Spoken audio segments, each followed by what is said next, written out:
What is up, everybody? Welcome to Truth and Transparency. Again, sorry for the delay. Just a little bit under the weather. But red, white, and boom. Let's do it. Again, this is a preview trailer for Innocent in Iowa. Check it out. To you from Joe, an inmate at Anamosa State Penitentiary in Anamosa, Iowa. You must listen to this entire message before entering a selection to accept this. Tell them. Thank you so much. No, your change. It's like 3 cents. That's 3 cents that could bring us good luck today. Okay. Put this here. Because I need my laptop to be able to. Your thing is on. Yeah, it's recording. Is it okay? Can I not plug it in? Is it okay if I record you in progress? Stop fucking calling me that. How about that? Do you want the verdict, the trial date, the verdict, all that shit? What was the trial date? August 17th.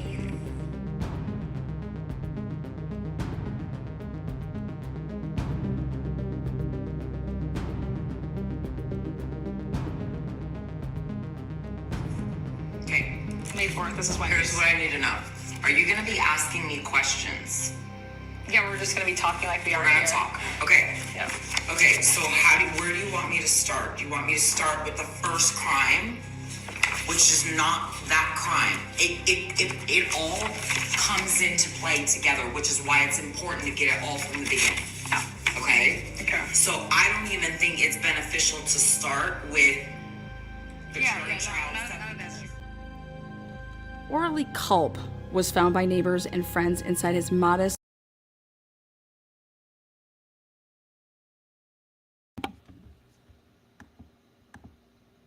All right, guys, what is up? Welcome to Truth and Transparency. Never seen before. Here it is. You're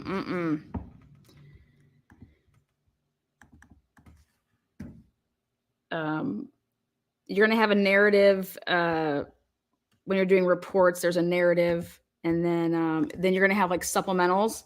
So this is the narrative that Pullman, Washington has put out on Brent's case. Incident, whatever you want to call it. So again, I do apologize for the delay, but I can promise you I'm definitely worth the wait. Meow. All right, let's see. What pencil do I want to use tonight? So part 1, you guys got to see and hear from the lovely tenants of the coffee house. Tonight, you get to hear the narrative from the police. This is what the police say happened. So, again, this is coming from the police. And then the part 3 is where I take everything. So Brent's official timeline, the master log, it has everything then on it. And then this will be available in PDF if you are a member of my channel. Okay. So that's the perks of being a member of the channel. You will get this whole Excel timeline if you want it. If you're not a member, you can become one. There's actually perks to this channel besides hanging out with Lana and the mods. So again, I do apologize for the delay, but if you have to catch us on replay, I understand. So here we go. I'm going to make this as big as I can for you guys. And that way you guys can see that I am not making anything up. I don't believe in that shit. So I have nothing to make up. This is what it is. All right. So here we go. It starts, the first person that's doing this is somebody that was called at home. Okay. And okay. At approximately 9 p.m., Sergeant Cooper called me while I was off duty. Sergeant Cooper advised of a SWAT call out in Pullman, Washington. A male, later identified as Brent Kopacka, however you want to say it, 36 years of age, was armed with multiple weapons. Okay. Yep, that's that word right there. Multiple weapons. And was barricaded in his apartment. Kopacka made threats to shoot and kill other people. This is the first time that you hear them say other people versus his roommates. Okay. So they changed this little narrative here when it was, roommates. Now you got after the fact coming in and saying that it was to kill people. So I'll try to go bigger for you guys. Hold on.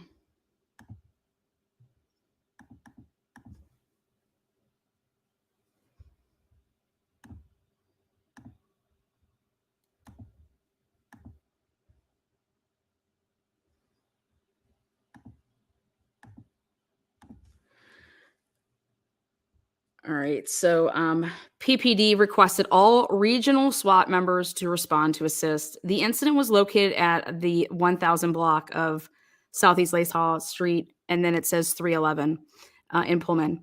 At approximately, and that's going to be 10:03 p.m., I arrived at the staging area near it was two bypass streets. I was informed that Deputy Plessier was the spotter for the sniper, and we know that the sniper was Boyd. Okay, so but this was who his spotter was. That's going to be important down the road. That was his spotter for the sniper. And that they were located on the sidewalk of East Main Street.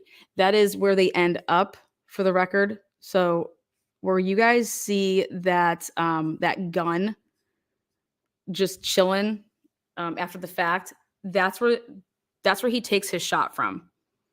So that if you guys that have seen the news, that's where that gun is out, the rifle. That's because that's where it was fired. So again, allegedly, here we go. It was slightly above the elevation of the third floor of the northeast side of the building. Again, we'll get into all of that in a minute. Pullman Police Sergeant Harris. Now, this is the guy that's in charge. Harris in 2018 won like best officer, some shit like that in 2018. Harris, but he's in charge here. Pullman Police Sergeant Harris, a SWAT team commander for this. Okay, he assigned, and when they're saying me, this is his last name is Olin. Okay, to the north stairwell outside of the third floor. Sergeant Harris informed me they had probable cause. Excuse me, sorry. They had probable cause for Kopacka for multiple counts of felony harassment threats to kill. Sergeant Harris told me Kopacka was the only person left in the apartment. The only person left. So I just take that as at some point there was multiple people in there. So he was the only person left. Officer Weingartner was partnered with me, and he was in the stairwell. Officer Weingartner was armed with less lethal 40mm launcher and his pistol. Our job was to contain the suspect to the top of the third floor stairwell in case he fled his apartment. I was advised the primary SWAT element was positioned in the apartment across from apartment 311. So again, this would be the 305 apartment.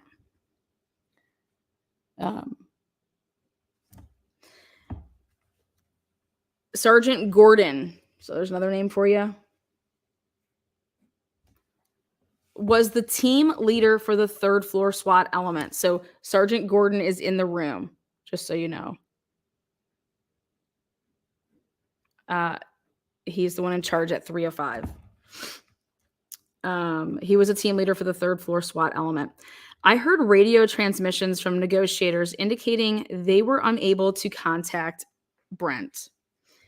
At approximately 11:06 p.m., SWAT medic Blake Richards was escorted to my position in the north stairwell. At approximately 11:08, I could clearly hear Brent let out a loud, frustrated grunt in the room directly next to the north stairwell. So again, this would be just 2 minutes later. Pullman Police Department Officer Lamley, this is the girl. So Lamley's the chick that you hear on the radio. Lamley radioed that the search warrant for the apartment was granted. But so this is what's great. This guy says that he takes his, the timestamps here is from the radio. But when they want to talk about when the search warrant and everything like that, he doesn't want to list the time. But it is between, how I go ahead and do this is it's between midnight and 11:08 because it comes in that order. But he conveniently does not put a timestamp, just so you know. There were still residents inside the other apartments. I could hear PPD units making arrangements to usher the residents to safety. At approximately midnight,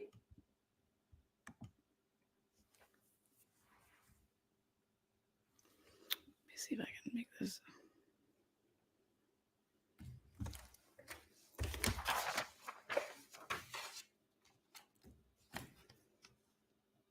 There you go. She's a smart one. At approximately midnight, Sergeant Gordon advised his team performed a knock and announce on Kopacka's apartment, Brent's apartment. Sergeant Gordon radioed they intended to wait approximately 10 minutes before taking any further action. I could hear officers calling out to Brent, trying to communicate with him. At approximately 12:18, Sergeant Gordon radioed they could see into Brent's apartment. Sergeant Gordon radioed they couldn't see any movement in the apartment, and there was no response to their hails. Negotiators radioed they were continuing to call and attempted to contact Brent. At approximately 12:32,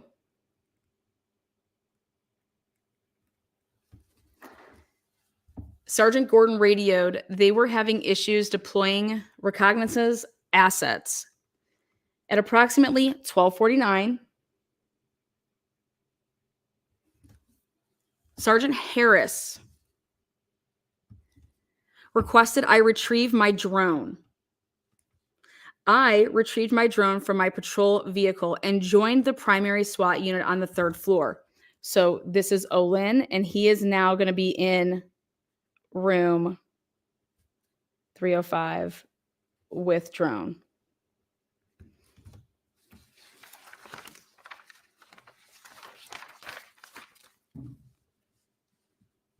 Okay.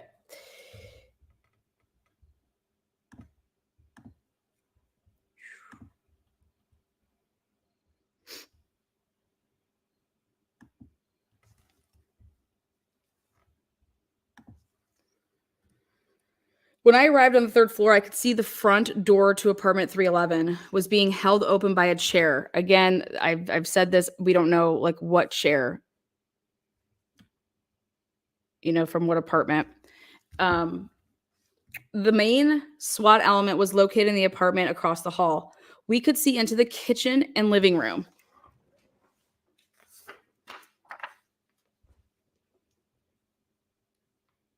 That's what you'd be looking at.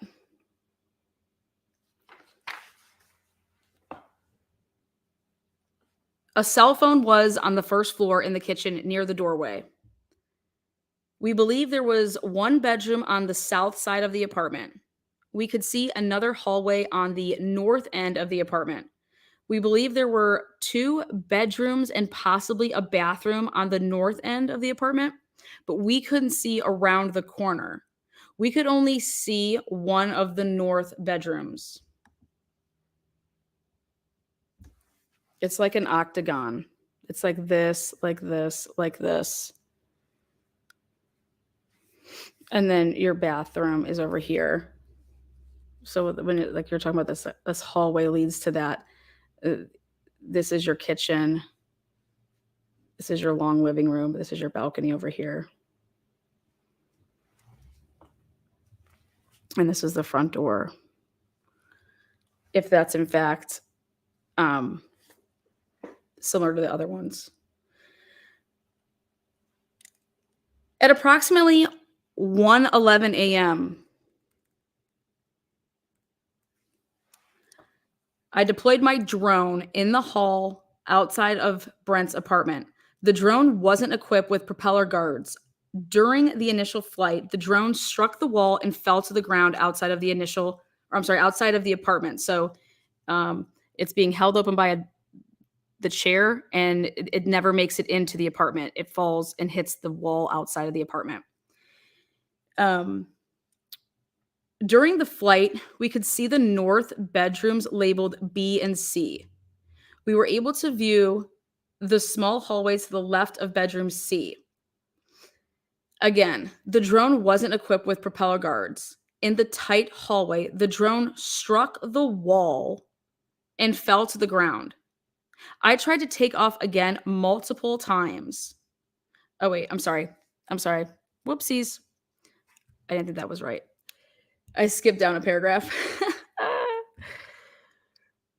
Blame it on the NyQuil, the DayQuil.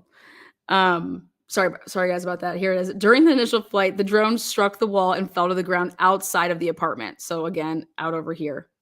I recorded the flight. The footage did not reveal anything other than what we had already observed. A cover team moved up, and I moved the drone onto the seat of the chair, holding the door open. At approximately now 1:37, I deployed the drone a second time. I activated the flight video recorder just after the drone took off. During the flight, we could see the north bedrooms. So you could see this one before, okay? And so now you're talking about seeing these ones.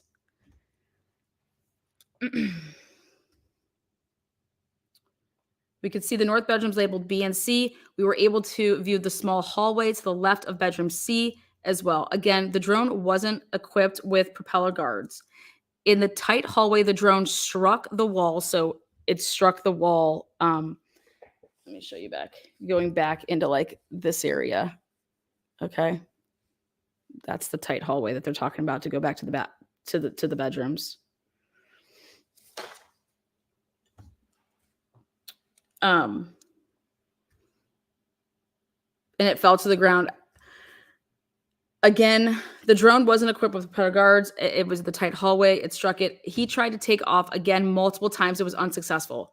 During the failed takeoff attempts, the drone moved back in the living room around the corner from bedroom B.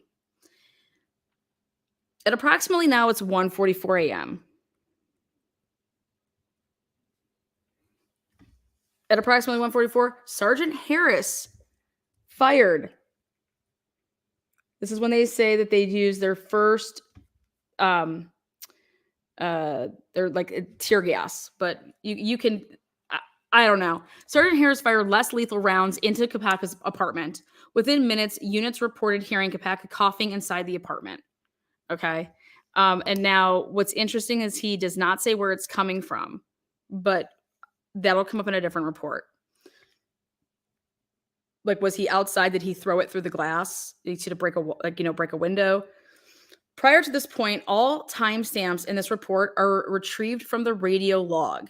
So everything that's up in that area is all from the radio log. Everything beginning after 1:47, he notes that he's taking it straight from his body cam, because he decides that maybe he should turn on his body cam. So here he goes. He says, I activated my body cam at 1:47.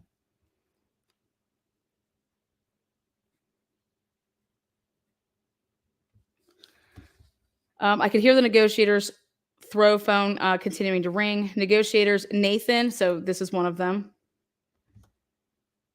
was continuously calling out to Brent. Brent was given numerous warnings. Amongst those warnings, Brent was told we wanted to resolve the situation peacefully. Brent was told he was under arrest. Brent was advised that we had a search warrant for his residence. Brent was warned that force may be used against him, which included chemical agents. At approximately 1:52 a.m.,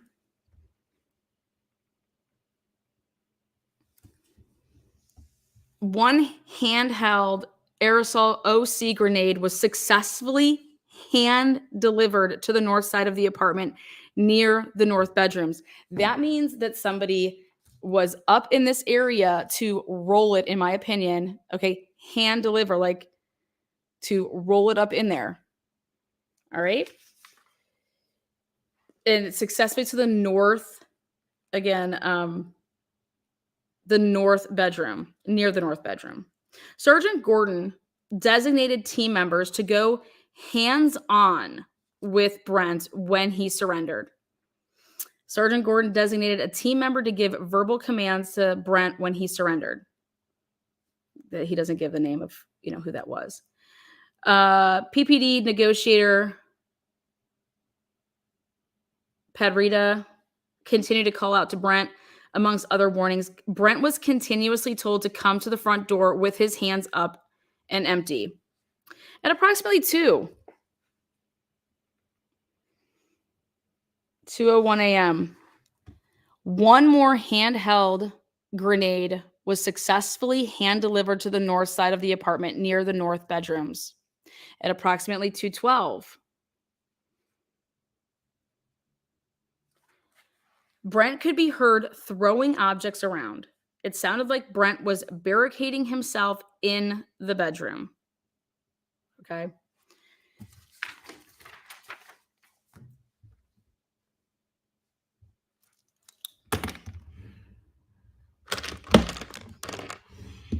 At approximately 2:14, another officer,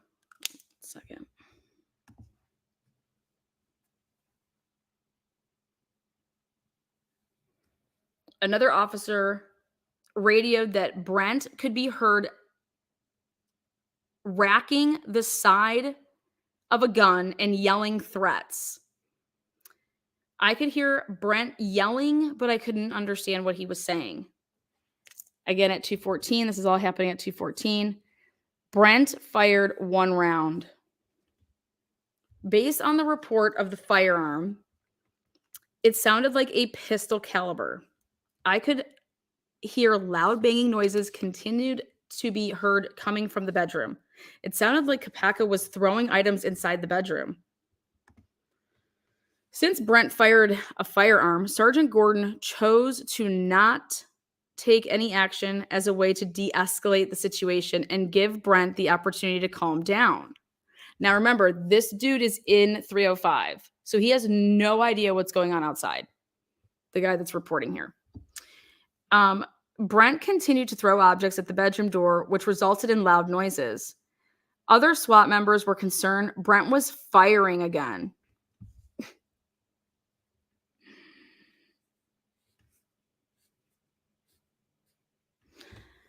I told them it sounded more like he was hitting the bedroom door and it was not a shot. I could hear Brent yelling, but it didn't appear he was trying to communicate with us. At approximately 2:23, I could hear Brent cursing and yelling about a cell phone and alcohol. Then Brent fired another round. Again, the negotiator continued to call out to Brent. Officer Pedrita told Brent he just wanted to talk with him. Officer Pedrita reminded Brent everybody just wanted him to be safe, and that the best was to accomplish that was to just come out with his hands up and empty. At approximately 2:26, Sergeant Gordon radioed that Brent was talking with himself and saying, in quotes, "It would be a day and a half until we come get him."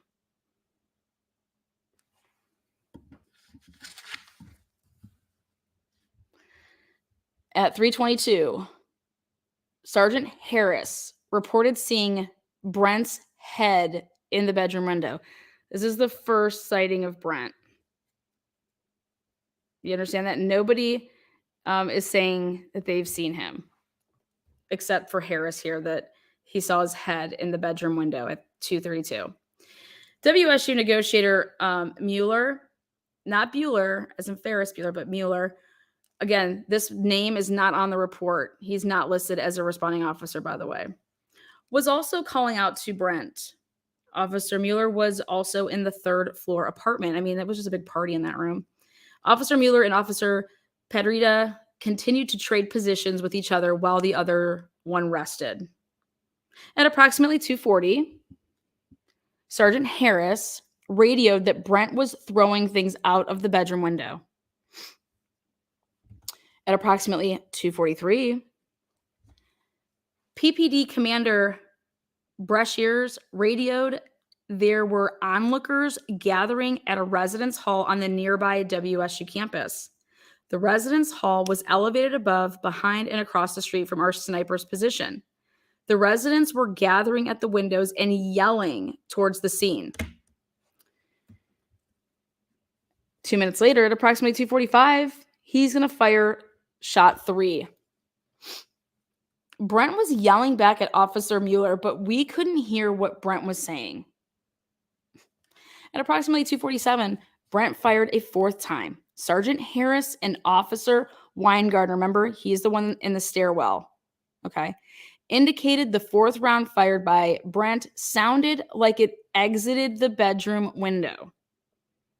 Okay, so they're making it seem right here that he is taking shots out towards, he's not shooting inside the bedroom. He's actually, they're radioing saying that he's shooting out the window.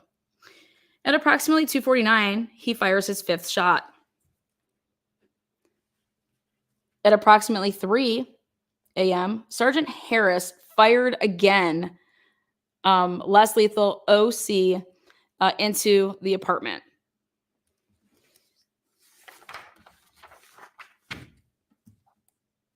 At approximately 3:01, he fired his 6th and 7th round. And they're saying that that came right after the 3 o'clock gas, basically, the tear gas. At approximately 3:02, he fired an 8th one. At approximately 3:03, I saw Brent throwing objects around the corner and into the kitchen towards us. This would be the 2nd sighting of Brent. When they say, I saw him. I would just love to know what, I saw Brent brandishing the gun around the corner near the kitchen. It appeared Brent was trying to display the gun so we could see it.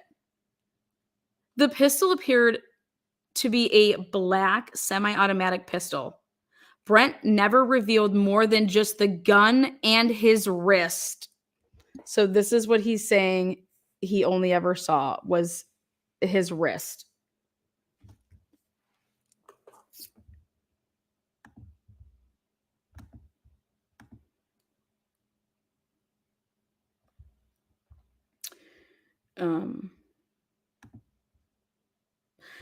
I instructed Officer Petrita to specifically warn Brent not to point the gun at any officers.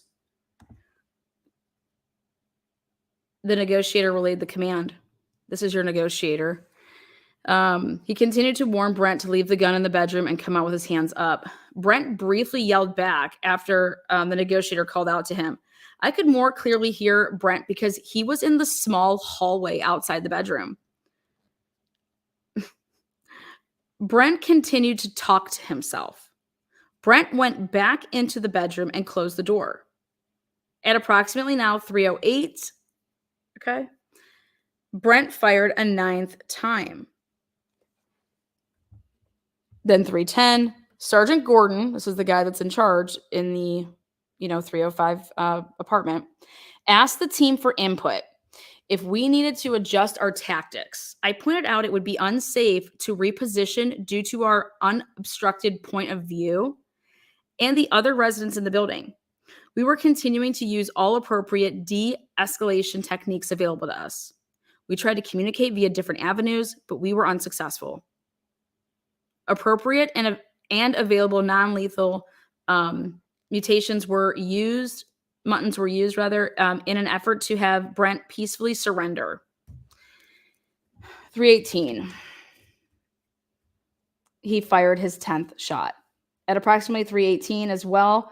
Now here we go. Officer Romero heard Brent say, in quotes, "I'll murder you. I'll murder you." Officer Romero was positioned at the bottom of the north stairwell, which is directly below the bedroom Kopacka is located in. At approximately 3:21 hours. So, again, 3:21 a.m., he fired his 11th shot. At approximately 3:23, he fired his 12th. Sergeant Harris radioed. Okay, so this is telling you this guy is in 305. So he's hearing Harris over the radio. So he's not in, 305. Sergeant Harris radioed that it sounded like the 12th shot exited the bedroom window. Sergeant Harris pointed out the shots were likely fired at an upward trajectory since Brent was staying below the window level. At 3:24 a.m., I could hear 2 quieter shots. Based on my training and experience, it sounded like Brent was firing a rim fire cartridge, possibly a .22. Then Brent fired 2 more shots from the handgun. Mind you, Grace is just nailing all of this, by the way, at the right times. Sergeant Harris radioed that Brent shot and struck the armored vehicle. It was in the parking lot, and it was in the back. I could hear Brent yelling loudly, but I couldn't understand what he was saying. Now, this is the guy that was the sniper's lookout. Deputy Plessier asked and was given permission, and this is going to be important. This 3:25, and I'm only saying it's 3:25 because it's got to be between 3:24 and this next spot of 3:25. But he doesn't put a timestamp there. I simply put it because it has to be between, those two. It's got to be, if you want to put 3:24, but and this is important. This is the guy that was his spotter, the sniper spotter, and he said he asked and was given permission to move the sniper team to another location to clearly see the bedroom window Brent was firing from. 3:25, he fired the handgun. Sergeant Harris reported Brent was firing towards the parking lot. 3:26, Brent fired the handgun again. At approximately 3:29, Brent fired the handgun again. Officer Weingartner, this is the guy that's in the stairwell, reported Brent said something like, "I'm high, I'll hit you."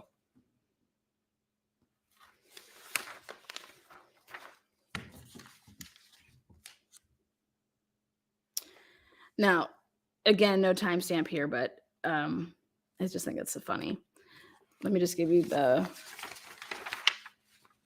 so 3:29 is, and then you don't have a timestamp for this, but the next one is at 3:31, so 3:30. This is the guy that's the spotter for your sniper. He radioed that the previous round was fired through the trees above the heads of the sniper team. Brent fired the handgun again. Radio that he had heard the projectile from the previous shot hit the WSU building behind him, the sniper team. I recognized the building directly behind the sniper team was an occupied residence hall. Okay, so this guy is saying, I just heard that whatever Brent fired, it hit the residence hall back by where the sniper was. At approximately 3:31 a.m., PPD officer Banks, again, no officer Banks at the scene, by the way, on the report, but Officer Banks radioed she heard Brent say, he's going to start killing people now, starting with the people outside. Officer Weingartner radioed that he could hear Brent loading rounds into a magazine. Sergeant Harris radioed that we need to stop these actions at the first opportunity. And that's basically code for you got the okay. I instructed Officer, this is your negotiator, to tell Brent that we didn't want to hurt him. Again, he relayed the command. He continued to attempt to communicate with Brent. At approximately 3:38, Brent fired another handgun. Sergeant Harris radioed the previous shot was fired out of the window. Another officer radioed that they heard Brent say, "Did I get him?" after firing the previous shot. At approximately 3:40, Brent fired the handgun again. Sergeant Harris radioed that Brent fired with the weapon's muzzle outside the window. Brent fired the handgun again. At approximately 3:41, this is your spotter, the sniper spotter, Pelzner radioed that the sniper team fired. Okay, now, so I want you guys to see this. They asked to be relocated at 3:30. And at 3:41, they took their first shot. Okay.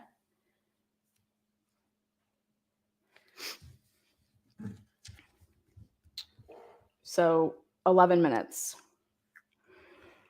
I was resting briefly at the rear of our apartment. I could hear several smaller noises that sounded like a rim fire caliber firearm being fired. At approximately 3:41 hours, Brent fired the handgun again. At approximately 3:43 a.m., Brent fired the handgun 2 more times. PPD officer St. Andre immediately reported that something came out of the bedroom. Based on the time delay and Officer Andre description, it appeared Brent had fired toward the south or possibly through the bedroom door. I could hear Brent yelling again, but I couldn't understand him. At approximately 3:44 a.m., again, this is your spotter. Your spotter advised that Brent started a fire. Started a fire in the bedroom. So you can see that he started a fire in the bedroom. Or is it at all possible that if you're breaking out windows and stuff like that, that this smoke from the tear gas, I mean, but whatever. But Brent starting a fire, allegedly. Soon after, Sergeant Harris reported seeing the smoke coming from the bedroom. Incident command started evacuating the remaining occupants. So there you go. Negotiators started clearing each floor. At approximately 3:44 hours, Brent fired the handgun again while making a fire. PPD officer Mick Nanny immediately reported that something came out of the bedroom. It appeared Brent was continuing to shoot through the bedroom door. He's on the sheet. At approximately 3:48 a.m., Sergeant Harris reported they no longer could observe any smoke coming from Brent's bedroom window. So within 4 minutes, no more smoke. At approximately 3:48, Brent fired again. At approximately 3:58, Brent fired a handgun again. Immediately after Brent fired that shot,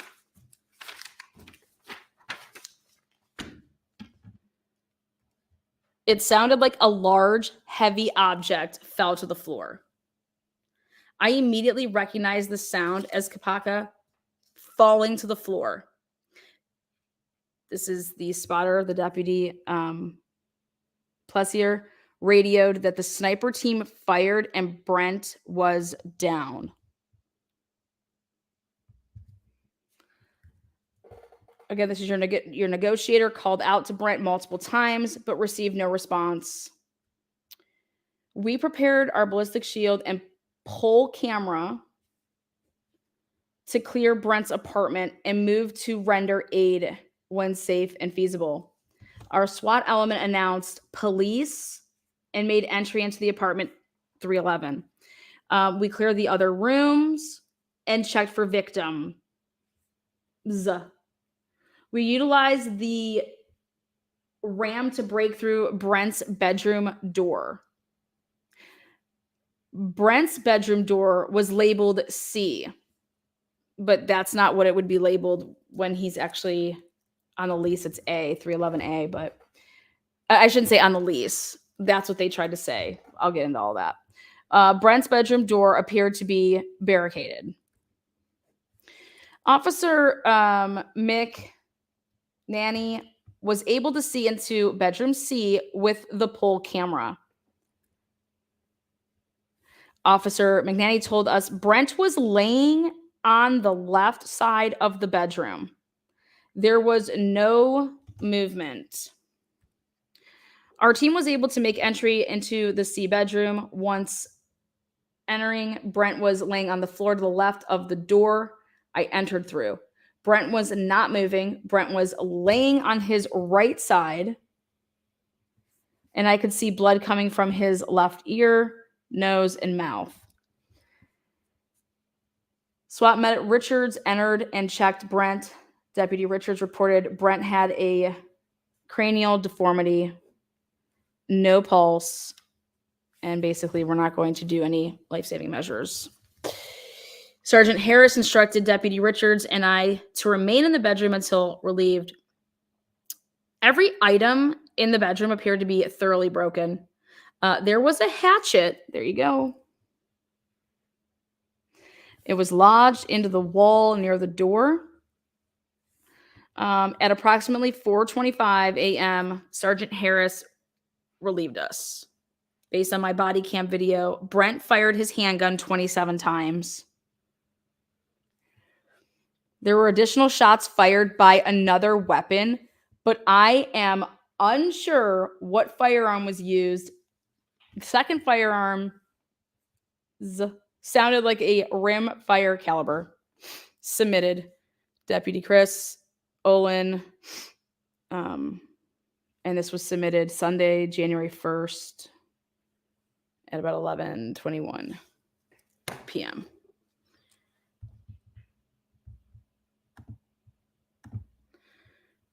So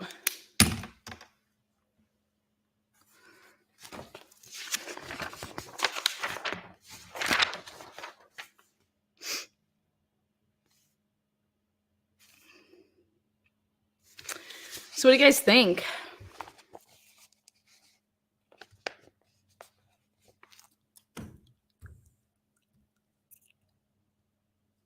Look at this. That was the narrative. Now here's the supplemental. And the supplemental was turned in and dated 12/16. Check this. Body/car camera? No. Jesus Christ. Damn. All right, guys. 12/14/2022 at approximately, again, 9 p.m. Sergeant Cooper called me while off duty and advised there was a SWAT call out in Pullman. While en route, I was told to meet at that address. When I arrived, I spoke with Sergeant Harris. Sergeant Harris advised me of a Brent Kopacka's apartment location, description of building layout, and advised of the evacuation route EMS location. Sergeant Harris got into the armored vehicle with me. Okay. See that?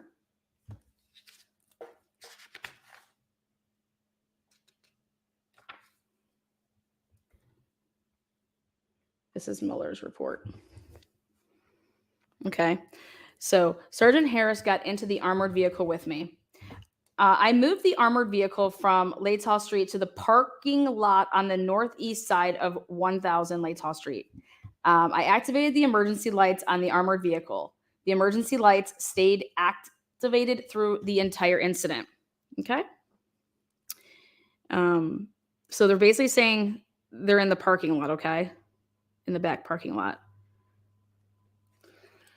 I remained in the armored vehicle and did not Latall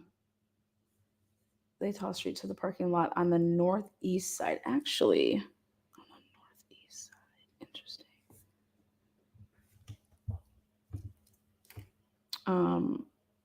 I wonder if that's actually across the street.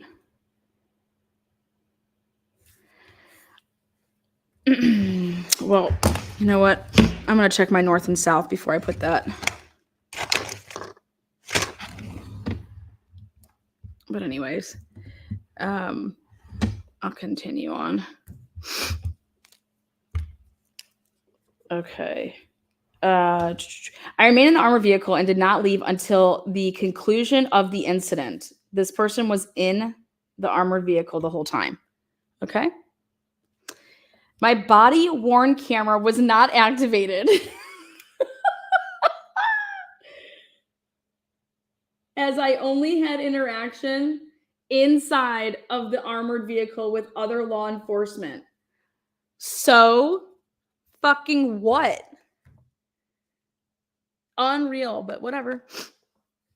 Sergeant Harris did not remain in the armored vehicle the entire time. Sergeant Harris would come and go. Yep, he was running around like a fucking chicken. Okay.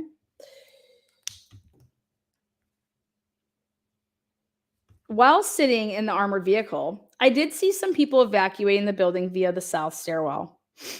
At approximately 2:15, well, how does he know that if he doesn't, what's he going off of? I heard a gunshot sound, but did not know where it came from. According, remember, to the people that were there, they think that the police actually shot first, whatever.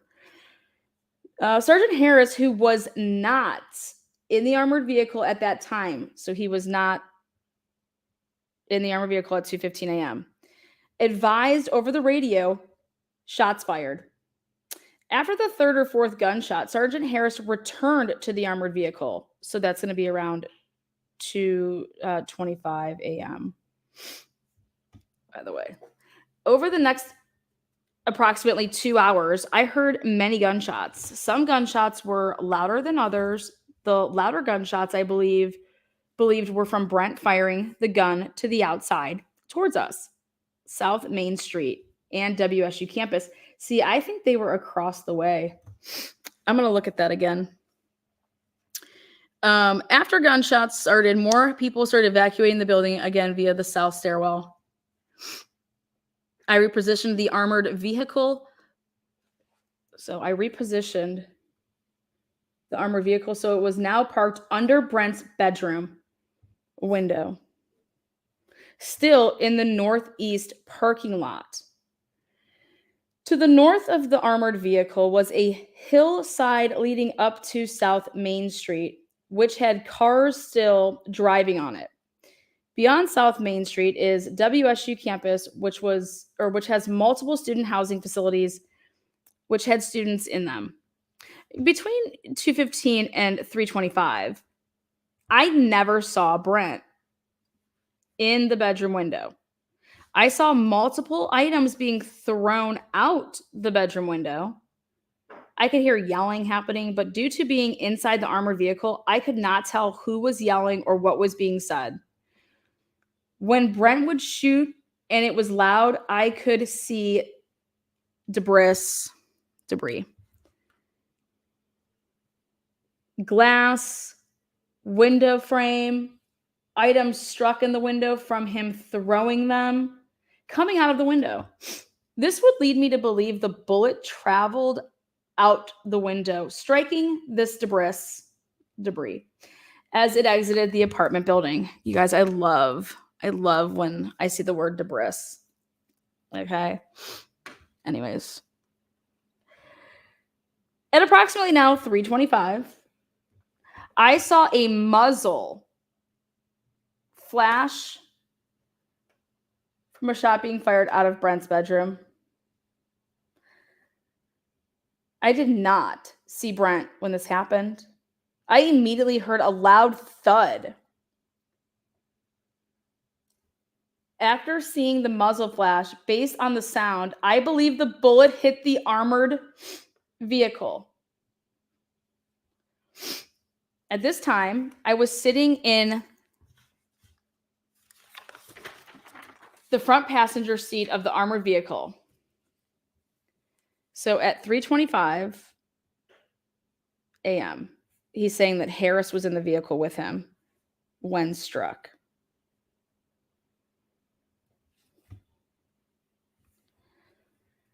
Harris was sitting in the driver's side, so front passenger seat. So he's sitting in the front passenger seat, but he's the one that's remaining in there. Okay. Sergeant Harris was sitting in the driver's side back seat of the armored vehicle. So nobody was sitting in the driver's seat, or somebody else was. Throughout the time Brent was firing shots, I was watching the window and saw him approximately 3 times. I could see Brent was holding a black pistol at one point. At approximately 3:45, so he doesn't know that they took a shot at 3:41. I could see flickering in the bedroom window at 3:45. I could see flickering in the bedroom window. The flickering looked like a fire was starting in the bedroom. Sergeant Harris advised, or like flickering of lights. Sergeant Harris advised command of the via radio. Command advised to evacuate the entire building. I saw multiple people leave via the south stairwell. Again, I continued to watch the bedroom, and there was no smoke seen. So no smoke, just he's seeing flickering.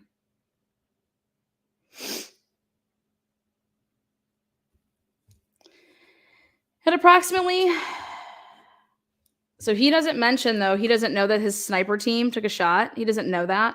He does not mention that the sniper shot. Just so you guys know. At approximately 4 a.m., I heard over the radio, sniper round, suspect down. Shortly thereafter, I heard the SWAT team via radio advise they were making entry into the apartment. No one shot any rounds from the armored vehicle. Notice how he can't say period. Sergeant Harris did spent less lethal cartridges inside the armored vehicle after he deployed them from outside. How many? At approximately 4:25, I was advised by Sergeant Cooper, who was at the command post, that I could shut the armored vehicle off, leave it parked where it was, and report to the command post. I cleared the scene at approximately 7:23 a.m. On 12/15/2022, while on patrol for the Whitman County Sheriff's Office, I retrieved the armored vehicle from the scene and placed it back in service. While inspecting the vehicle, Deputy O'Lynn, this is the guy that I just read his last report, and I were able to locate what appeared to be a bullet impact point on the roof above the front passenger compartment exterior of the vehicle. And he submitted this puppy on Sunday, December 18th at 2:38 a.m.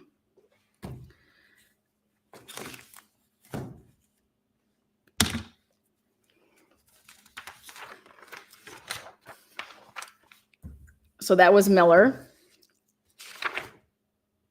This is Blake Richards, and he's the guy that is SWAT EMT. Okay. So again, this is another supplemental.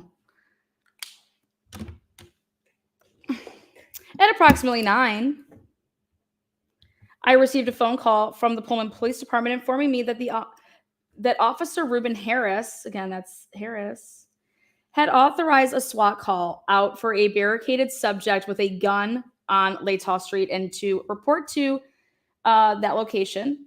I was at home when I received the phone call from Pullman. I gathered my equipment, donned my full Whitman County Sheriff's Office uniform, and responded in my privately owned vehicle. While I was en route to the SWAT call, I called Whitman via cell phone and checked in. Upon my arrival at the scene, I was informed that Officer Ruben Harris was at the armored vehicle, located about a block from where I had parked,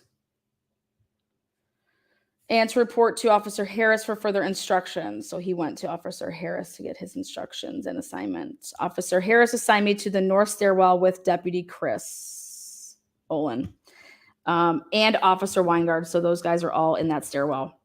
If the subject attempts to leave via the north stairwell as a SWAT paramedic, I was also assigned medical treatment should anyone need it. I was informed by Deputy Olin that we had probable cause for attempts to kill and that the suspect had threatened to kill his 2 roommates with a gun earlier in the day. See that? Earlier in the day. I wonder what time. After I arrived in the north stairwell, I could hear the suspect yelling from his apartment. I was informed that all of the roommates were out, and the suspect was the only person in the apartment room 311. The suspect was yelling profanities and yelling that he was going to kill everyone on this floor. The suspect was also yelling, "I'm going to kill all you fucking cops." On several occasions, I heard loud noises that sounded like furniture breaking and the suspect pounding on the walls. While in the north stairwell, I heard gas being deployed in the apartment and glass breaking from the window it was deployed into. So this guy is saying that the gas was deployed into the window. So again, while in the north stairwell, I heard gas being deployed in the apartment and glass breaking from the window it was deployed into. Do you guys see that? I can comprehend. This guy is basically saying that it was thrown through the window. Shortly after the gas was deployed, I was requested to disable the fire alarm. Did you guys hear anybody talk about the fire alarm from the civilians? Who mentioned that the fire alarm woke them up? No one. Officer Petlovny met the Pullman fire chief near the command post and got his Knox box key. He then brought me the Knox box key, which I used to access the Knox box for the apartment complex. I was unable to locate the fire alarm control panel.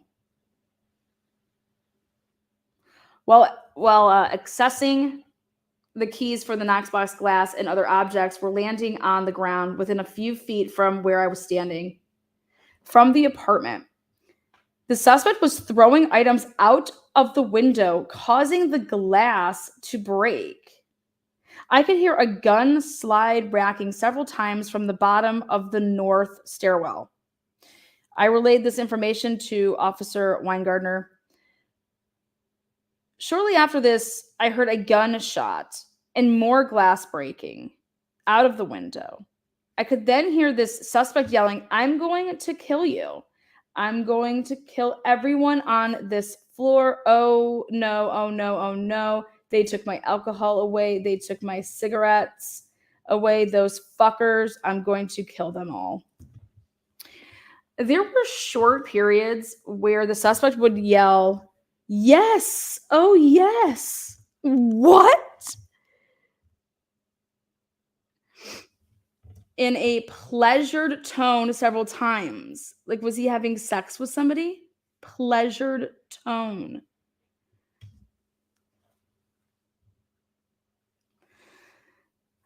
During the time I was in the north stairwell, I heard several rounds being fired from the suspect's room, including one that sounded like it hit the armored police vehicle. Jesus. The gunshots sounded like they were coming from two different guns, a smaller caliber, possibly a 22 rimfire, and a louder firearm like a handgun. I heard a different caliber gun shot, and then immediately I heard a distinct sound that can only be described as a body hitting the floor. This is when the sniper hit. I was standing inside the second floor near the north stairwell door at this time, warming up.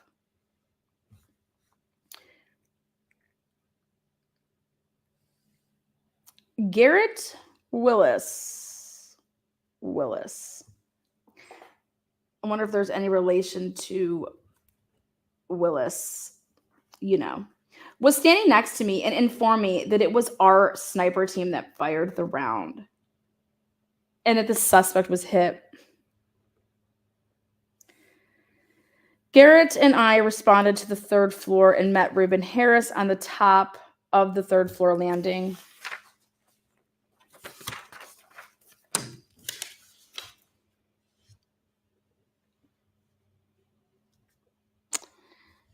Reuben, Garrett, and I made entry with the entry team.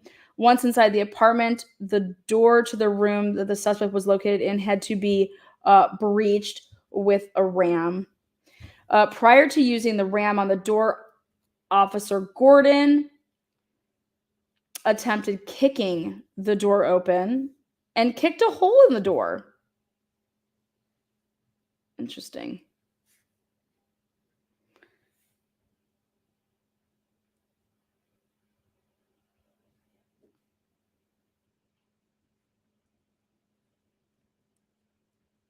I think that could be possibly covering for someone else. A pole camera was inserted through the door, and the suspect was located in the west, the left side of the room, if you are facing the door. Notice I don't talk about any beds. End of the room. The door to the room was difficult to open even after it was breached because there was so much stuff behind the door. Like, what stuff? Way to be so descriptive. Once inside the room, the suspect was located. I was assigned to assess the suspect and provide medical treatment. After assessing the suspect, I determined that no medical treatment was, the suspect was deceased. For further information regarding my assessment of the suspect, see the Pullman Fire Department EMS report, which I already FOIA'd. I was then released by Officer Harris, submitted. What was the date you did this? December 22nd. There you go.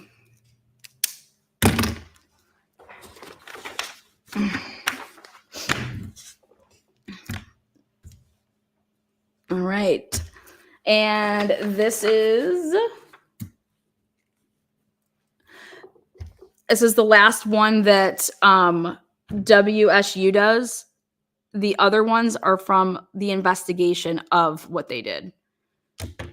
So this is the last supplemental that WSU has provided. And this is from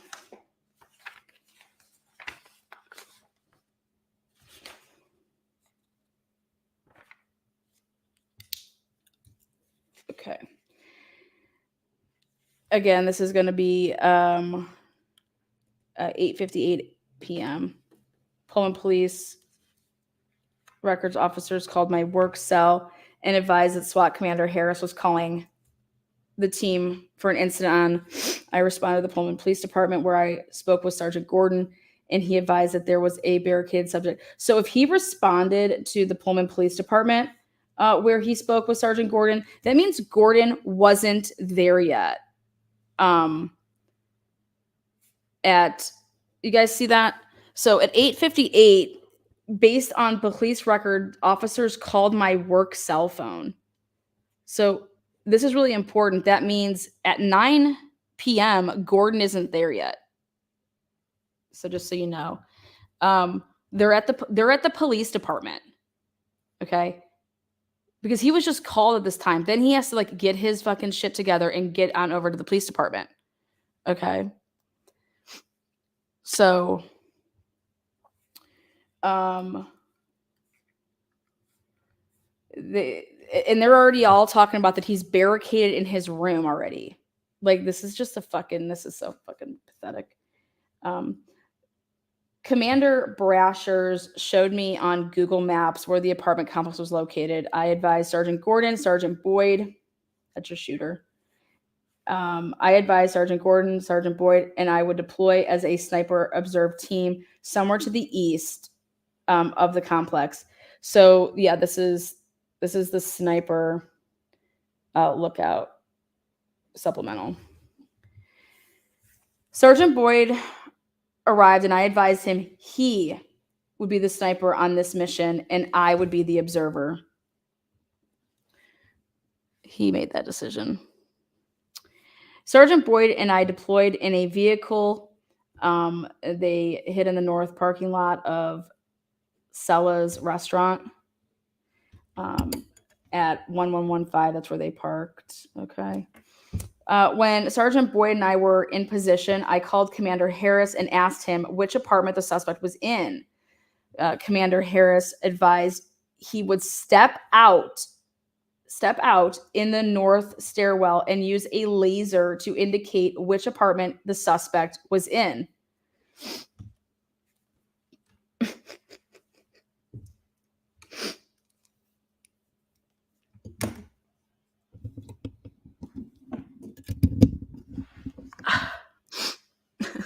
Sorry. Oh, how does anyone believe this?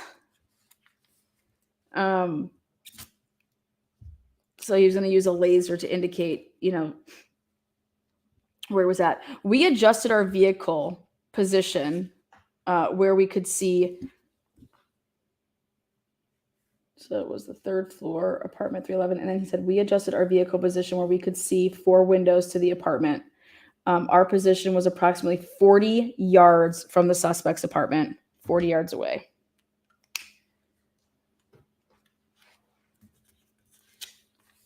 Okay.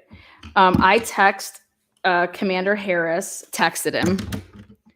I text Commander Harris and asked him if there was only one person in the apartment and the crime involved. Commander Harris called me and advised there was a white male in his 30s that had threatened to kill his roommates and then went and got a gun. What the fuck is Harris talking about? Go read Christian Yena's bullshit. He said he woke up that morning. Christian woke up and went out to the kitchen, and Brent was doing something in the kitchen, and there was a gun just laying out on the kitchen counter that morning. Okay? So again, what I'm trying to tell you, Harris,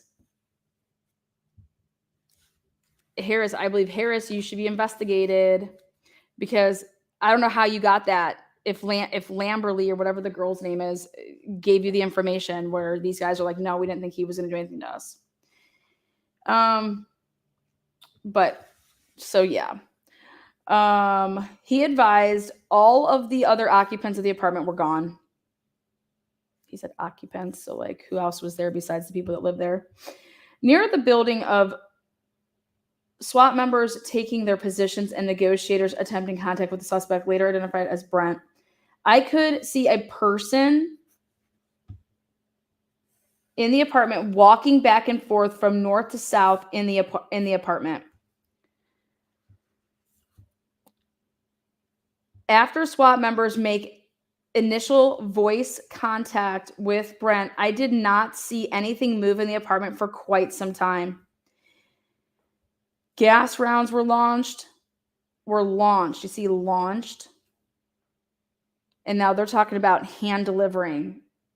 Like they're saying launched into the apartment. And then I saw Brent move around the apartment. I could see Brent banging and making noise in the apartment. I heard glass start breaking and then a gunshot. I could not see the window that was broken. Interesting. Other team members confirmed they also heard a gunshot, and it was not from the police or SWAT. Interesting. I exited the vehicle and scouted around for a position we could see in the window that Brent had broken and was near. But I thought you said you could see him walking back. He must have moved, huh? The only location I could find was south of the man shop. And the address right there, 1025 East Main Street, on the sidewalk. On East Main Street. I returned to our vehicle and advised Commander Harris we had one option but would need Main Street closed. He advised to stay where we were for the time being. Again, I would love to know what time this was at. Sergeant Cooper came to our location and then left as more shots were being fired in the apartment. I heard several more gunshots, and at one point, Commander Harris advised that the subject had shot and hit the armored vehicle. And that was at 3:25 a.m., according to the other reports. Commander Harris said he also observed window treatments being hit as if rounds were exiting the apartment towards Main Street and campus. Sergeant Boyd and my location was uphill and slightly behind the armored car that had just been shot. I was now starting to worry a lot more about public safety and the safety of the officers on scene with random rounds being shot and exiting the apartment. Now, mind you, like 325, he has to relocate for the 341 shot that they miss.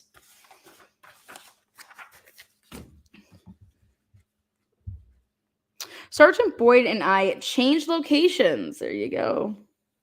To the sidewalk just south of the man shop parking lot and set up in the only place we could see the window that Brent was shooting out of. In this location, we had concealment behind a banner, but no cover to stop bullets.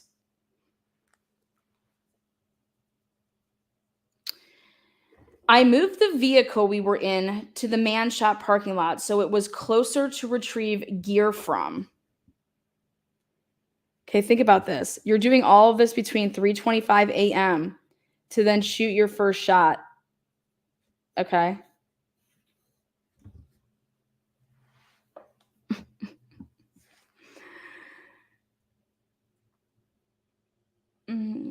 As I was moving the vehicle, students in one of the, there you go, Stevenson dorm towers were yelling and standing near their windows. While in our new position, several rounds were fired from inside the apartment, and I could hear bullets striking tree branches about 5 yards to our left, and twice I heard bullets strike a building behind us. I believed to be Stevenson dorms. So he spells it Stevenson that way and then spells it like this over here. I don't know.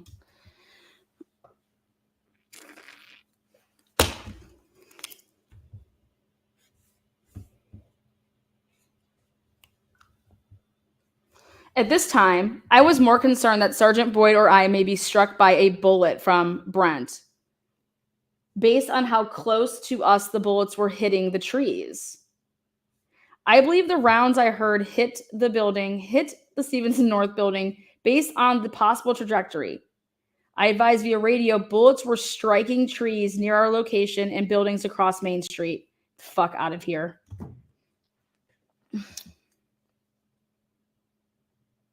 Interesting. At this point, I was becoming extremely concerned, okay, for public safety. Meanwhile, we have Simon, who is just serving up margaritas in 305. Cabana Boy, Sime. Main Street was not closed, and there were vehicles and pedestrian traffic in the area. The fuck? Commander Harris advised that the situation needed to be ended at the earliest possible time due to bullets flying randomly into the public. Again, the time stamp on that. Commander Harris had patrol officers begin to close down Main Street. Shortly after that, Sergeant Boyd advised he could see the barrel of a gun, and then a couple seconds later, Brent's head appeared. Sergeant Boyd fired one round and missed due to Brent moving quickly.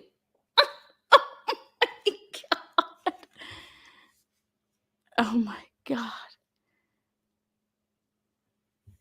Yeah, Brent was a smoker. I could hear Brent yelling, and he fired more rounds, so he could hear him yelling. I can remember 40 yards away. That I could hear hit trees and branches near us. I advised over the radio that a sniper round had been fired and was ineffective. But meanwhile, the other people that would have been but no mention of that in their reports. Other SWAT or patrol units advised they could hear Brent yelling that he was going to murder everyone. Other SWAT or patrol, he's not going to say that. A few minutes later, Brent's head appeared again. A few minutes later, well, you missed at 3:41 and you took your shot at 4 a.m. again. So what'd you do for 20 minutes?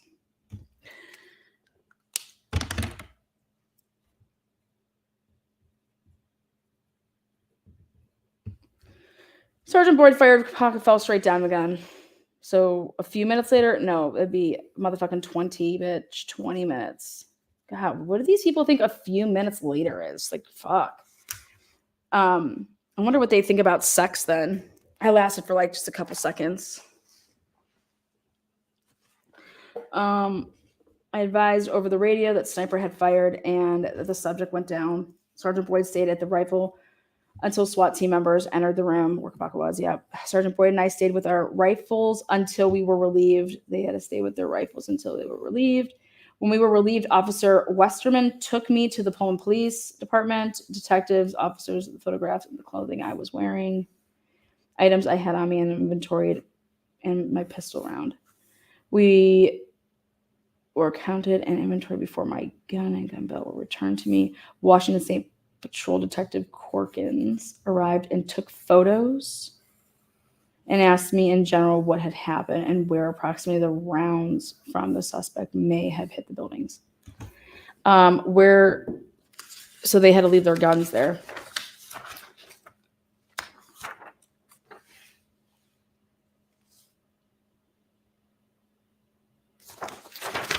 Okay, here we go. Okay, now I want to show you guys something. Last part here.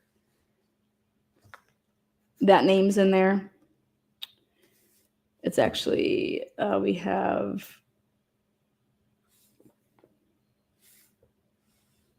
that name's in there. Look at my girl, Dawn Daniels, baby. Look at her. Pretty little thing.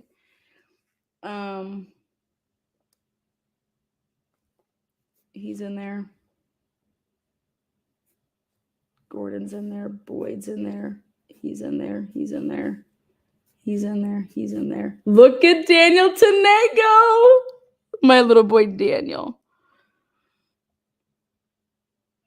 He's in one of them.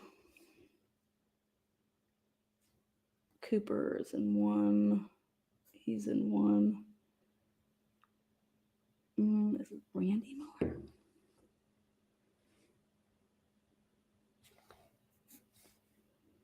Heidi, there you go. Harris. Okay. There you go. Now, remember I was telling you like some of these names aren't in there? There's proof. Your second negotiator's not in there. Mueller. And then this master time log will be revealed in part 3. But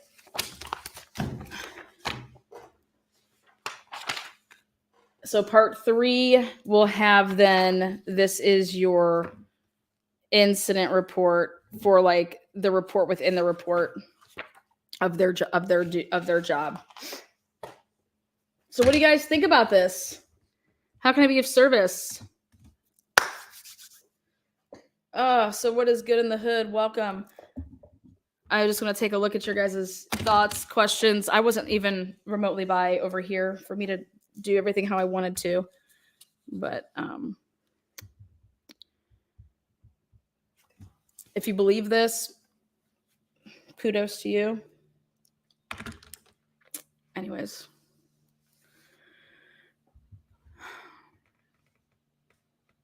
Miss Kelly, you're welcome.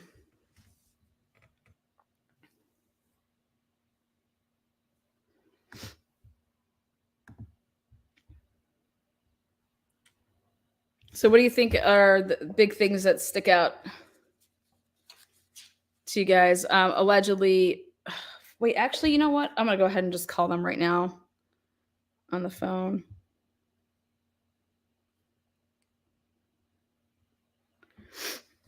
Man, a great job on this series. Thank you. Well, part 3 brings it all together. Part 3 is in a,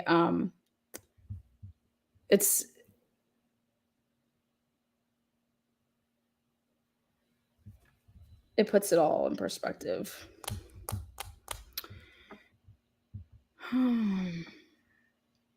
Lies. This is beyond bullshit.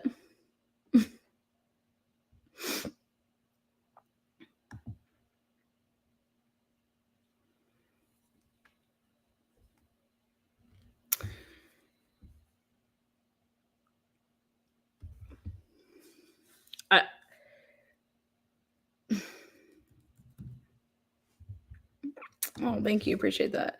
Question. Last night didn't say Brent was in the doorway at first when they were talking to him. Couldn't they have just grabbed him? Yeah,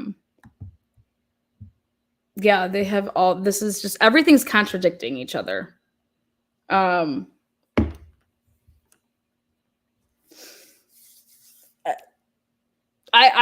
think I would want to know if we had a sniper in place and they were getting ready to like start, firing. I'd want to know that if I was in a stairwell. Wouldn't you? I think I'd want to know that. So these people didn't even know that a sniper was firing. And I don't know. I think I'd have a problem with that.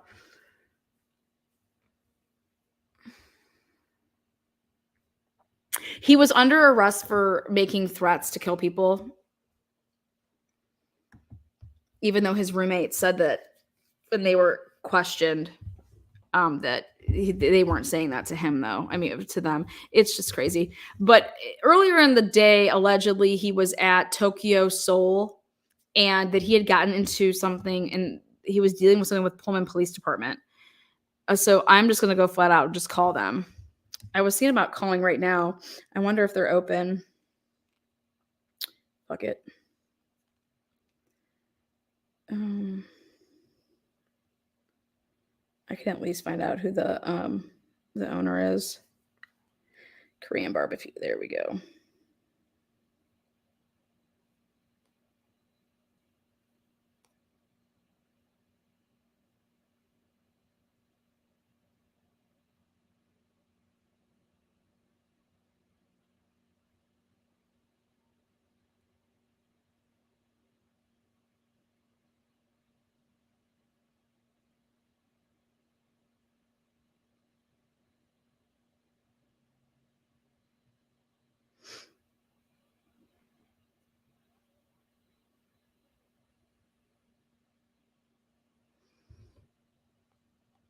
Here we go.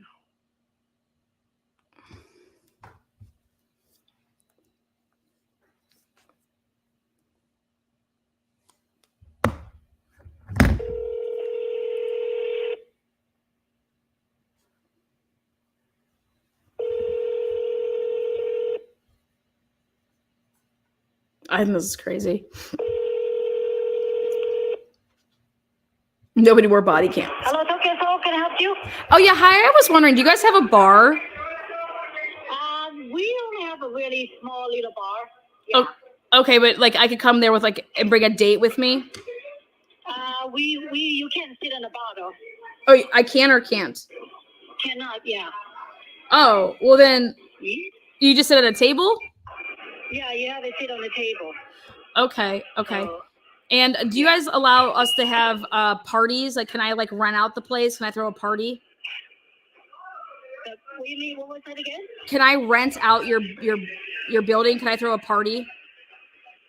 Like, do you guys rent out the place like to have like a private party if I wanted to have like my engagement party or like my? Oh no, I don't have anything like that. Oh, okay, it's not that big. Yeah. Okay, but you guys have full alcohol like beer and liquor. We have beer and sake. Oh, you have sake? Oh yes. Yeah, we have beer and sake and then wine. Oh, sweet. Yeah. Oh, this is gonna be great. Okay, perfect. And do I need a reservation for October 26th? For how many people? Nah, just 2. And make it 4. You don't. You can just come in. So. Okay, that's okay. Okay. All right, thank you so much. Okay. You're welcome. Bye-bye. All right. Well, they're still up and running. It's good to know. Thinking about renting it out for the October 26th date. Everybody can just come on in. Come on in.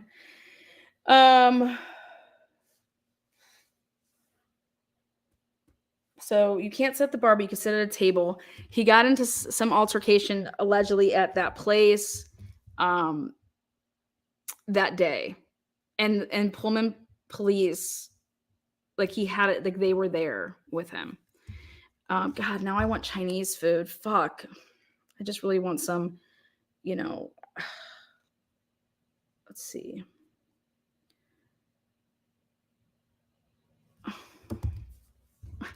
You like that? I was talking to the people where Brent was. I just wanted to make sure the place was still open. It is, so I can go there. I'm going to show them a picture of Brent, and I'm going to say, was this guy in here? If you ever called the police on him. Stuff like that. I'm going to have to cozy up to somebody, and I'm going to seduce the waitresses. She's a smooth operator. I am so hungry, I know.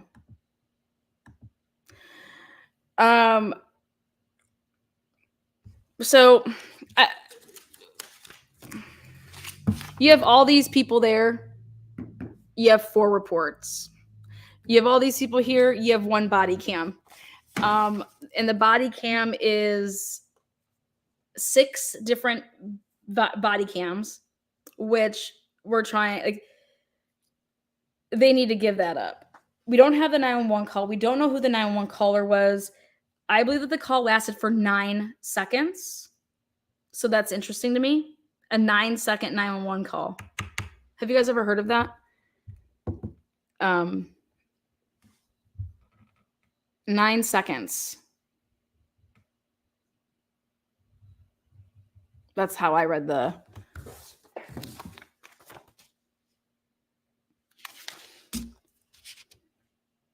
Yeah.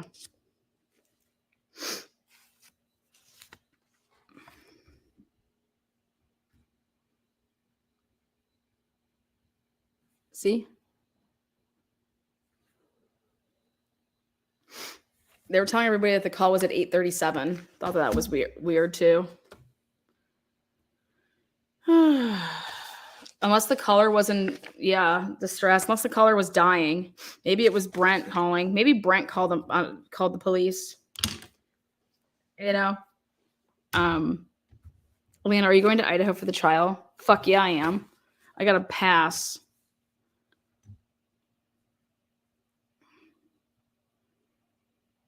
media coming through. Lana, you are exceptional. I have watched you for so long without contributing to the chat much, but have commented on some of your posts. Oh, thank you so much. If you guys did not hear my swingers episode earlier today, we talked about swingers in Idaho. It's fabulous, fabulous live for like an hour. So if you want to fall asleep to something that's a little after, look at this review. Lana's going to Idaho for her engagement party. There's going to be debris everywhere, guys. You guys, I'm starting to wonder about where everybody was situated. So let's take a look at something. With this armored car, or like,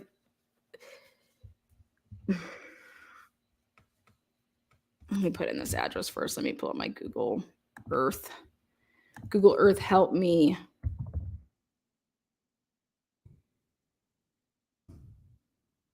God,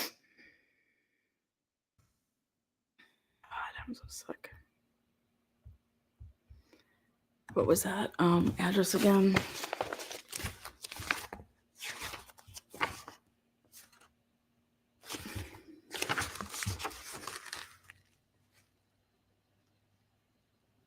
$10.59 East Main.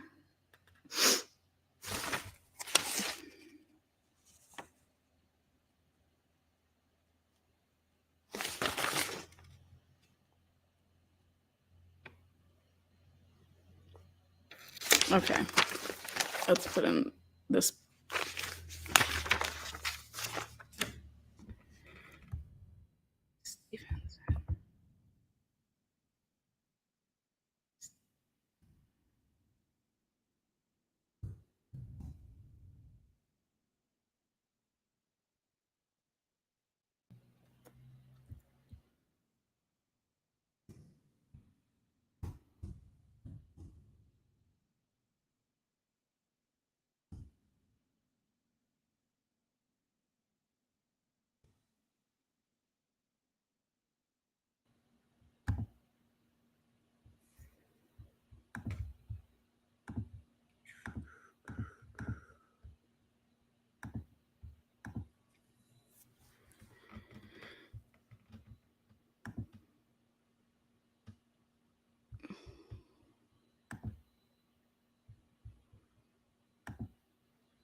That's what I thought.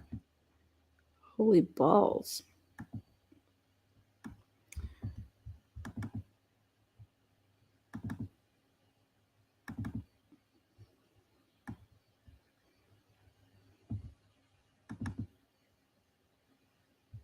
Holy shit. Holy shit. This is where they were.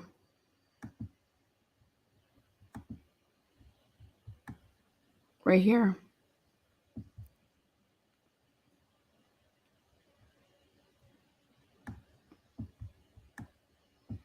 Oh my God. Yep. That's where they were. The man shop right there. Yep. They were right here.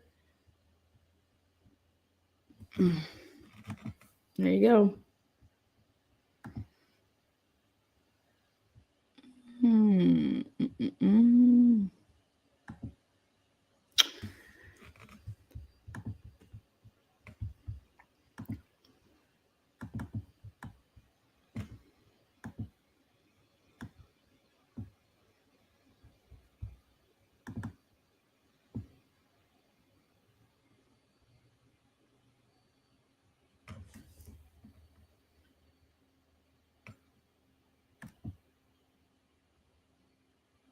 Damn.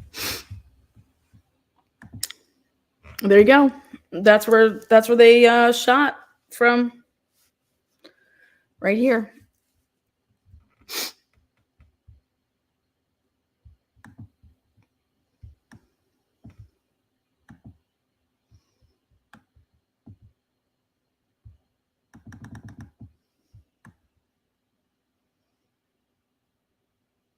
Is that building? I feel like that's not the building.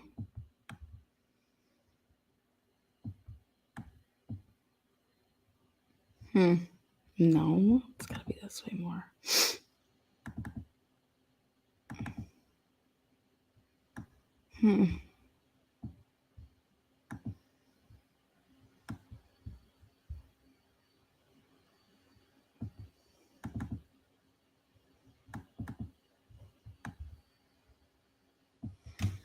Interesting.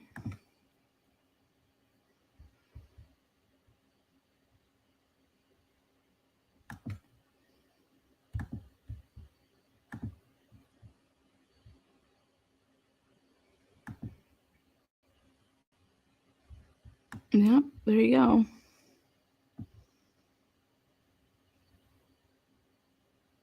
Wow.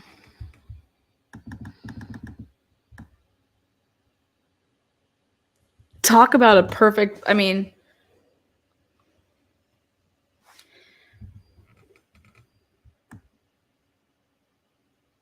this is it right here.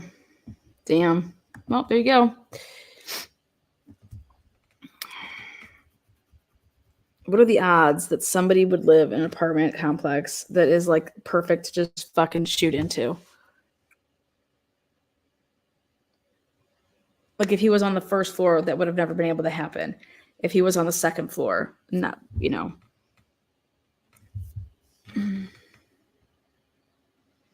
Interesting. Interesting.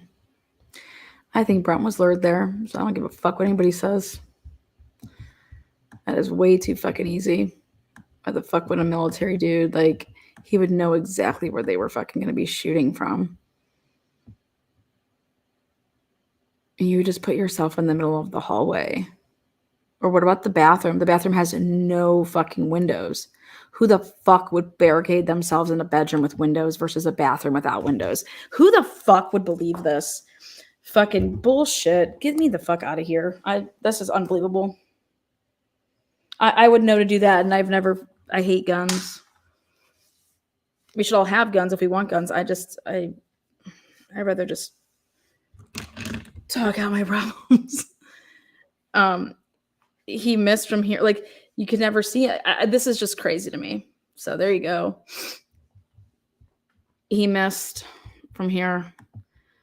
Well, I mean, I'm sure he was. Can you imagine these cars, you guys? Okay, they were set up SWAT, okay? Right here. And cars are just going by. People are just walking. You know, here it is. They're going to have to, like, this is right here. And then he's talking about that bullets were hitting a building. What building do you think that Brent was hitting? He was hitting these trees. That's what they're saying, that he was hitting the trees behind them. So, yeah. But what building do you think he was hitting? That's that dorm over there. And people were yelling from their dorm rooms. I mean, I'm guessing this one here.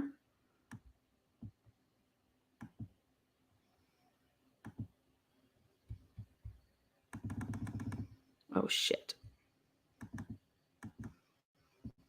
God damn it.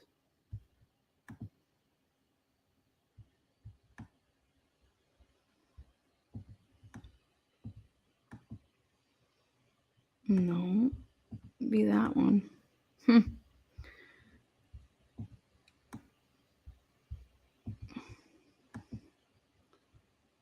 There it is. Stellies. Is that what that is?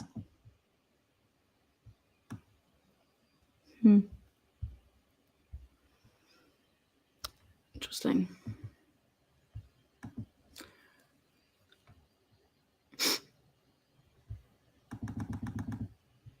There you go.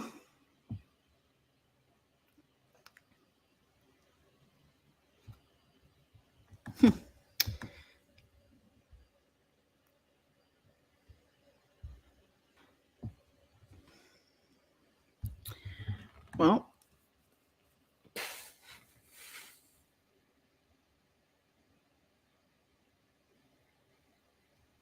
I have no words. All right, well, I'm gonna end this because this is just crazy. The brick tower is, yeah, that's pretty far. Don't you think that's pretty far building? I think that's pretty far away. I don't think that I'd be like, I just want to go out there. I want someone to shoot. I just want to hear these shots. I want to hear this shit.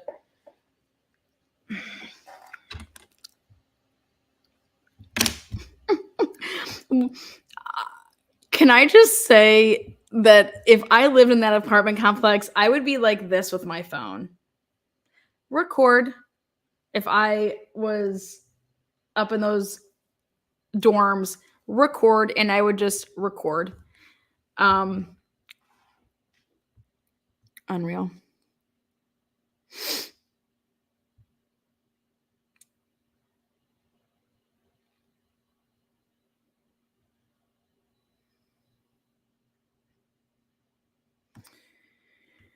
Oh boy. Oh, what about that hatchet? Yeah.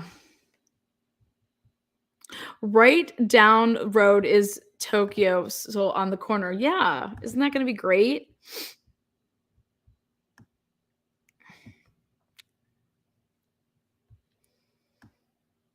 Who wiped his phone? We don't even know if that even happened. Brent, I think if his phone was wiped, I mean, the first thing that I would do is I would grab my phone and I'd be recording if I was, Brent. But I mean, I don't know. People said he had PTSD. I don't know. When you would get the call in and you would know, and you would run the name, you would know that he was like, he fought and served this country. And so wouldn't you be like saying stuff like to him if you were a negotiator? Wouldn't you be saying stuff about, you'd want to know everything about him. You'd want to get loved ones on the phone, I thought. Or is that just in movies? But I just think that would be really good tactics. I think that I would be calling, I would be talking about his time served and that he had didn't he have like a Purple Heart or some shit? Ridiculous. They did him so dirty. And Harris, when you actually see the part 3 and we talk about Harris and talk about the investigation into all of this, for Harris to think after what the roommates said during their interview of like talking like to the police, wouldn't you like have them being interviewed for like a hot minute if it was something like this? This to me sounds like a hostage situation. And I think it's really interesting that people thought that Idaho 4 was a hostage situation. This to me smells like a hostage situation. They came up there, they got the dog out, they got the people out. I mean, threatening to kill roommates. I mean, how could you kill anybody if they're not in there? I don't know. So, anyways, why don't you guys just digest it? We will talk soon. Again, thanks all for being here. Thank you, moderators. You have an opinion about the video, thumbs it up, thumbs it down, share it. I just don't believe any of it. So, what's up, H-Bag? Where you been? Over there with the Karen Readers. How is Karen Reed doing?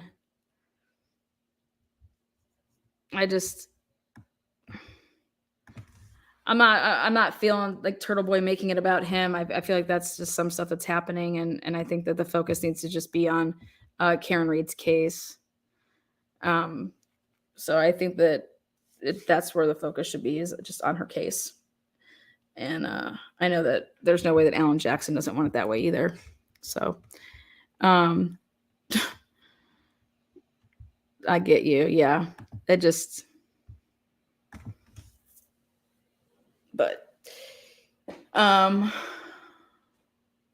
Yep.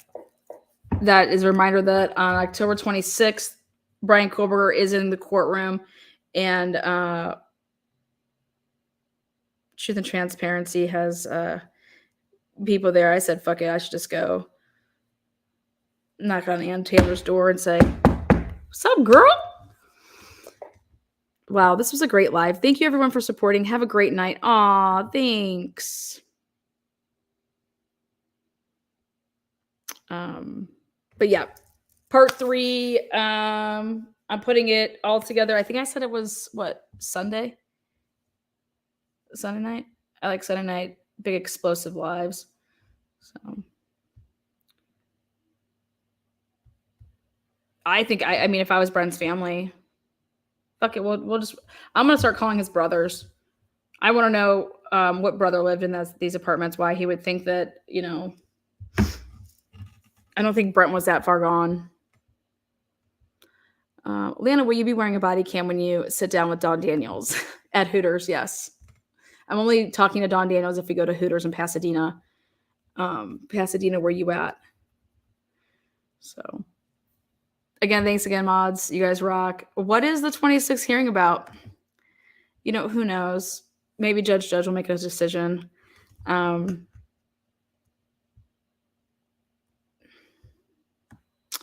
But yeah, until next time, guys, take care of yourselves, your loved ones, and your children. But right here, this is the viewpoint of where the sniper was that took out Brent, in case you guys just joined. That's what that is. Damn, on the day that right after Brian leaves with his daddy, this shit goes down.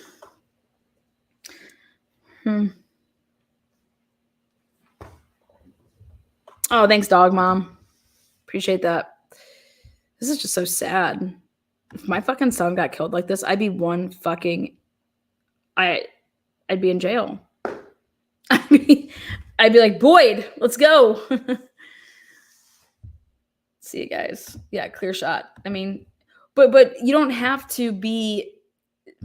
He had a bathroom that was available to be in with no windows. So why wouldn't you, unless he was in there and he had to move out of there because of like the tear gas, so that he had to go into a room with, and tear gassing, like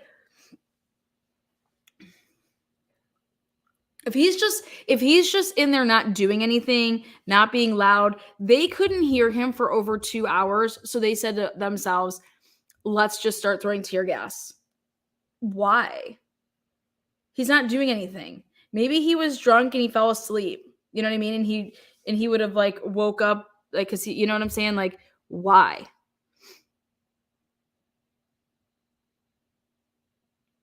They thought he was dead. I can't even. I think anybody can become a police officer. So please just go sign up. You don't need any brains, it seems like.